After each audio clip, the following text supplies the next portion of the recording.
это то же самое было. Оставьте Бакаев в покое, Белнахмович. Рамазотти абсолютно верно. Далдек Алваль, Хасан Бакаев, сын Унахош, Яхьош, Дюйналдош, историк. Вавацак им Хасан. Кого, кем, что бы вы ни говорили, к нему ничего не прилетит. Он перед Всевышним Аллахом. А вы гниды конченые, которые на него наговариваете, подлые гниды, не имеющие ни чести, ни совести, ни мужества.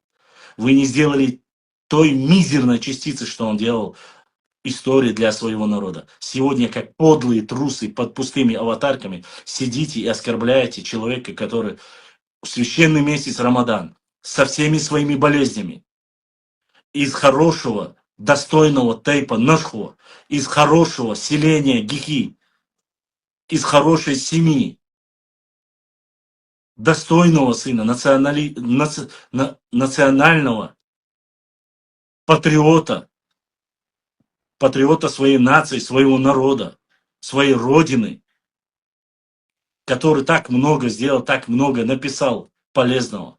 Сегодня, как конченые гниды, после его смерти пытаетесь что-то говорить у меня в эфире, еще раз кто-нибудь что-нибудь вякнет в его адрес, вы пойдете в бан.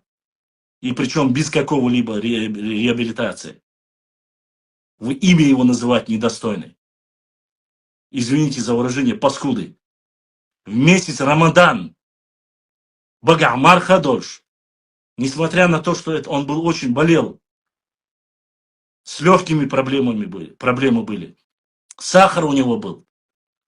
И дольше месяц Рамадан Багамар Хадош, Перскин Дина, Валар не стелчен. Дал дехал вали, дал елсмани, охлу хулюли.